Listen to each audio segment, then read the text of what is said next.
तो कल हम लोग लिथियम के असंगत गुण के बारे में पढ़े थे। आज हम लोग लिथियम का विकर्ण संबंध क्या होता है उसके बारे में पढ़ेंगे।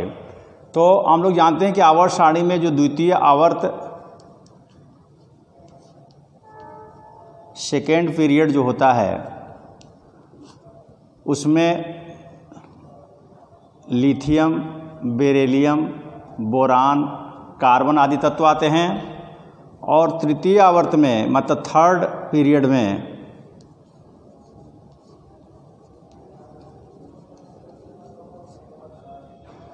सोडियम, मैग्नीशियम, एल्युमिनियम और सिलिकॉन आदि तत्व आते हैं। तो कहा जाता है कि जो द्वितीय आवर्त के प्रथम 3 तत्व हैं लिथियम, बेरिलियम और बोरान,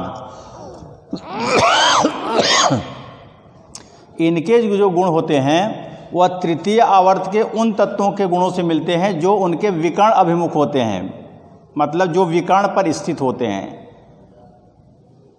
मतलब लिथियम के विकर्ण पर मैग्नीशियम उपस्थित है तो लिथियम का जो गुण है वो मैग्नीशियम से मिलेगा। बेरिलियम का विकर्ण संबंध एल्युमिनियम से है तो इसका इससे, और बोरान का जो है सिलिकॉन से ये विकर्ण संबंध होता है। लेकिन हम लोगों को यहाँ पर क्या है, लिथियम का विकर्ण संबंध देखना है तो लिथियम का विकर्ण संबंध मैग्नीशियम से होता है। तो लिथियम का विकर्ण संबंध मैग्नीशियम से क्यों होता है, इनके गुणों में जो है समानता क्यों पाई जाती है। तो पहले अभी बताया गया कि विकर्ण संबंध किसे कहते हैं, एक लाइन परिभाषा देख लेंगे कि द्वितीय आवर्त के प्रथम 3 तत्वों के गुण तृतीय आवर्त के उन तत्वों के गुणों से मिलते हैं जो उनके विकर्ण अभिमुख होते हैं। इस संबंध को हम विकर्ण संबंध कहते हैं। तो लिथियम का विकर्ण संबंध मैग्नीशियम से होता है। क्यों? क्योंकि लिथियम आयन और मैग्नीशियम आयन, इनकी जो त्रिज्याएं होती हैं वो लगभग समान होती हैं। तो आकार में थोड़ा समानता होने के कारण इनके गुणों में भी समानता पाई जाती है, इसलिए लिथियम और मैग्नीशियम के बीच में विकर्ण संबंध होता है। अब इस विकर्ण संबंध के कारण इनके कौन कौन से गुण आपस में मिलते हैं उसके बारे में हम लोग थोड़ा सा देखेंगे। जैसे पहला अगर देखा जाए, जैसे लिथियम कार्बोनेट Li2CO3 और मैग्नीशियम कार्बोनेट MgCO3, ये दोनों क्या हैं, जल में विलेय होते हैं। माने ये समानता है, जल में एक घुलनशील होते हैं।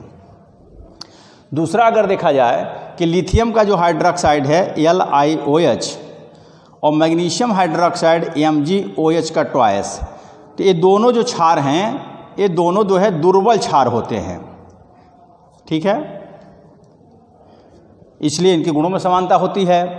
और फिर यदि लिथियम कार्बोनेट Li2CO3 और मैग्नीशियम कार्बोनेट MgCO3, यदि इसको हम गर्म करते हैं, मान लें हीट करते हैं, तो दोनों जो है कार्बन डाइऑक्साइड मुक्त करते हैं। जैसे इसको हम गर्म करेंगे तो बन जाएगा आपका Li2O, लिथियम ऑक्साइड और कार्बन डाइऑक्साइड। इसी प्रकार से अगर मैग्नीशियम कार्बोनेट को गर्म करेंगे तो बनेगा आपका मैग्नीशियम ऑक्साइड और कार्बन डाइऑक्साइड। तो आप देख रहे हैं कि एक ही प्रकार के, मतलब सेम प्रकार की जो है रिएक्शन देते हैं। तो हम कह सकते हैं कि लिथियम और मैग्नीशियम के गुणों में जो है वो समानता पाई जाती है।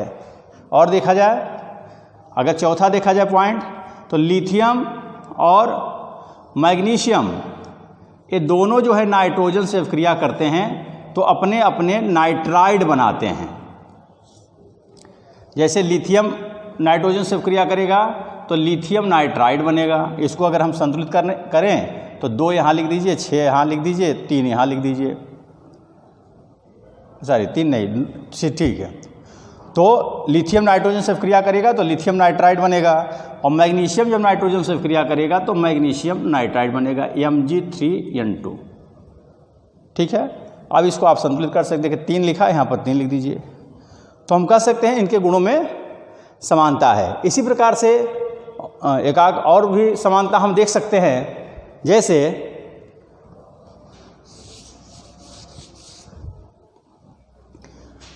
यदि लिथियम और मैग्नीशियम की अभिक्रिया यदि अमोनिया से कराया जाए, NH3 से कराया जाए,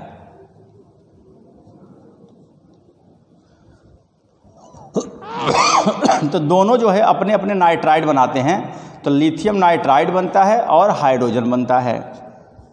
उसी प्रकार से मैग्नीशियम भी अमोनिया से अभिक्रिया करके मैग्नीशियम नाइट्राइड और हाइड्रोजन देता है। ठीक है, तो हम इन समानताओं के आधार पर हम कह सकते हैं, इनके गुणों में समानताएं होती हैं, इनके कारण हम कह सकते हैं कि लिथियम का गुण जो है वो मैग्नीशियम से मिलता है, अर्थात लिथियम का विकर्ण संबंध जो है वो मैग्नीशियम से होता है। ठीक है, तो आज वो छोटा सा टॉपिक था, इसको हम लोग देखेंगे और नोट्स बनाएंगे। धन्यवाद।